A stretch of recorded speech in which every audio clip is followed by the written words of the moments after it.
Bienvenue sur Leadershift, le podcast qui fait bouger votre leadership.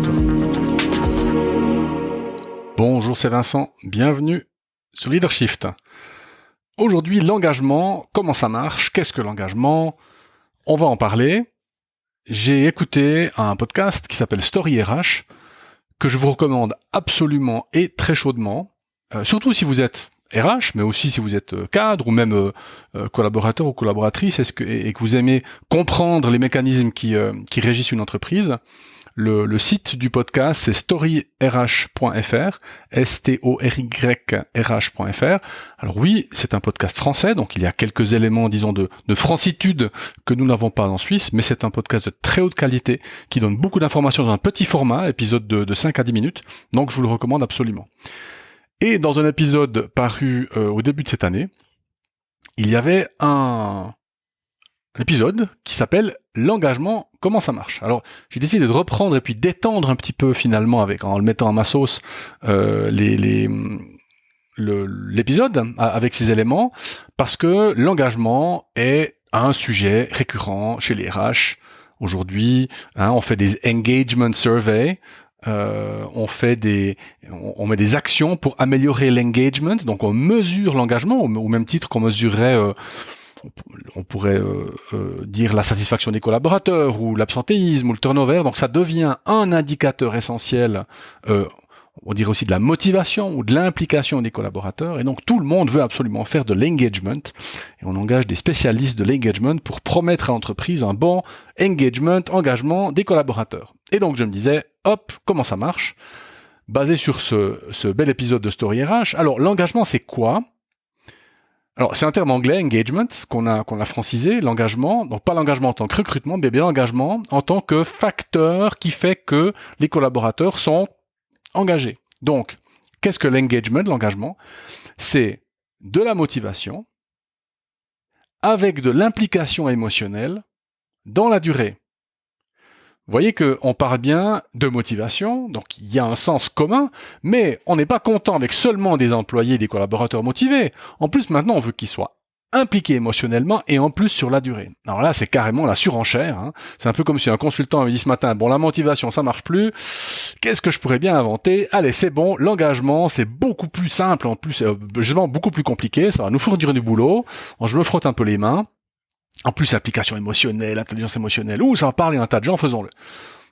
Pas vraiment. En fait, je pense pas que ce soit la raison pour laquelle on s'occupe d'engagement.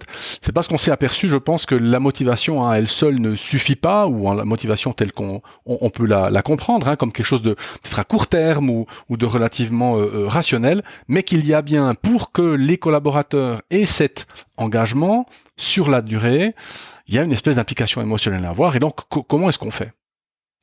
Alors, quels sont les piliers de l'engagement?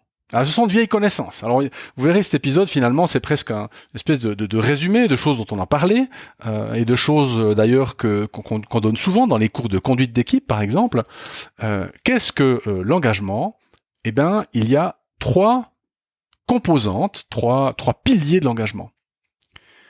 Le sens, l'autonomie, la satisfaction. Alors, on me dirait, on n'a rien de nouveau sous le soleil. Attendez. Alors, premier pilier, le sens, donc la finalité de l'activité. À quoi sers-je?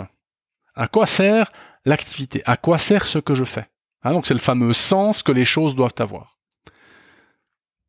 Alors, comment est-ce que le sens est lié à l'engagement? On le voit intuitivement, mais j'essaie de creuser un petit peu. Alors, le sens, c'est la quête philosophique essentielle, c'est la pierre philosophale de la métaphysique. Le sens, les philosophes les plus... le premier, apparemment, c'est Anaximène, qui est un philosophe grec d'avant Jésus-Christ, qui apparemment a commencé à parler de ces choses-là. Donc, c'est très très ancien, c'est une poursuite humaine qui a une longue histoire. Je peux pas, parce que j'ai pas les connaissances pour le faire, vous faire une rétrospective philosophique du sens, parce qu'on part chez tous les plus grands. Platon, Leibniz, Kant, Nietzsche, qui a été apparemment, selon Wikipédia, torturé par le sens, par la quête du sens, Hegel, Heidegger, enfin ils y ont tous passé. Sartre, vous les mettez, ils sont tous dedans. Moi je termine par un, qui est Jacques Monod, qui est en fait pas vraiment complètement un philosophe, mais il a écrit un bouquin que vous avez peut-être lu en philosophie il y a longtemps, qui s'appelle Le hasard et la nécessité, que je n'ai jamais réussi à lire. C'est peut-être le 2 ou le 3e bouquin. J'ai lu 20 pages et je ne comprenais... C'est des bouquins où chaque paragraphe, il y a 3 phrases que j'arrivais pas à comprendre. Donc j'ai laissé tomber. Mais la dernière phrase du hasard et de la nécessité, c'est la suivante. L'homme, avec un H majuscule, l'être humain, sait enfin qu'il est seul dans l'immensité indifférente de l'univers, d'où il a émergé par hasard. Non plus que son destin, son devoir n'est écrit nulle part. Alors là, ça calme tout de suite le débat. Hein. C'est une vision qui est extrêmement froide finalement de ce que nous faisons dans l'univers, et donc ça n'a pas de sens. Ça n'a pas de sens. Mais si c'est vrai, nous devons trouver du sens. Pour aligner nos énergies, pour savoir dans quelle direction dépenser mon énergie. Si je ne sais pas dans quelle direction dépenser mon énergie, que ce soit dans la vie privée ou la vie professionnelle, je ne vais pas savoir comment le faire. Donc le sens devient une espèce de facteur de choix. Et donc, c'est vrai pour nous au sens individuel, mais c'est aussi vrai pour les groupes auxquels nous appartenons. Et donc c'est vrai pour l'entreprise. Le sens a comme fonction de focaliser l'attention et les énergies. C'est pour ça que dans des environnements très difficiles, comme les environnements de pandémie, de crise économique, le sens est focalisateur, puisque on pourrait être amené à être complètement perdu, à dépenser l'énergie dans tous les sens, sans jeu de mots, dans toutes les directions. Et donc le sens donne de la focalisation. Donc donner du sens, et remarquez qu'on dit donner du sens et non pas recevoir du sens.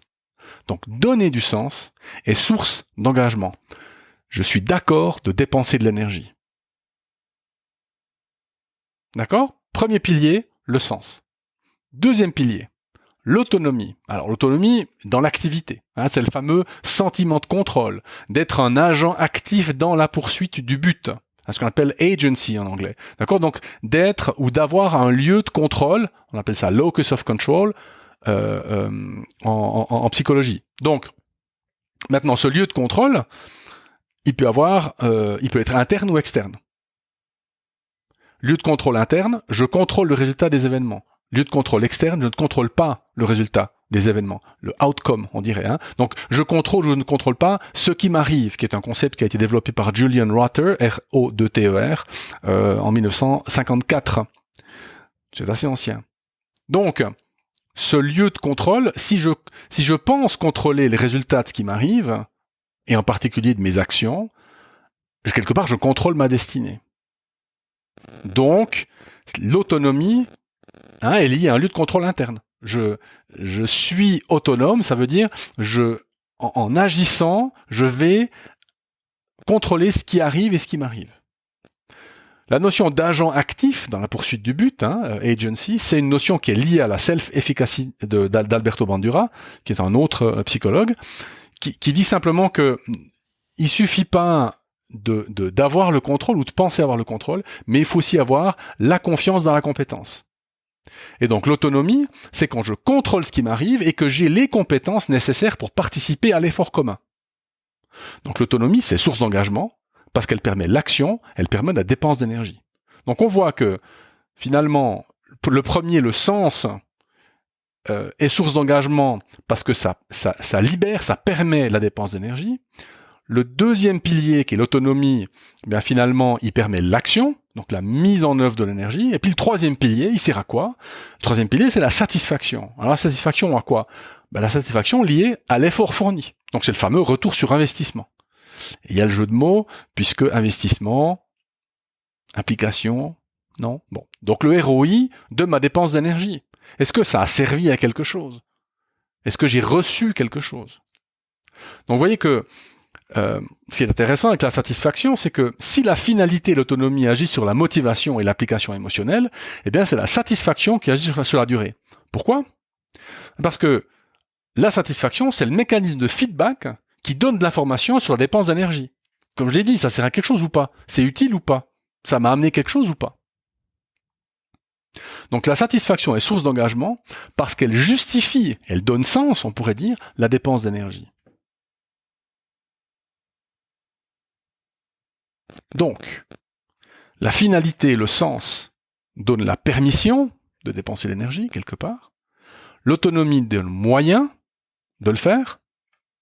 Et puis, la satisfaction donne le feedback ou le retour sur l'investissement consenti. Notez, et c'est très important, en particulier pour vous, RH et cadres, que les 3 piliers de l'engagement sont des piliers personnels. Puisque le sens donné, c'est un choix personnel, l'autonomie, c'est un sentiment personnel, et la satisfaction, c'est aussi un sentiment personnel. Donc je ne peux pas forcer ou comment dire, contrôler l'engagement de mes collaborateurs. Absolument pas. Il sera possible d'agir sur les conditions du choix, mais pas directement sur l'engagement. Et donc l'engagement devient en quelque sorte une espèce de phénomène émergent. Donc on va, nous, entreprises, faire une série d'efforts, ou consentir une série d'efforts pour donner des conditions aux collaborateurs de faire le choix de l'engagement. Avoir une finalité à l'entreprise ou une vision claire va donner du sens.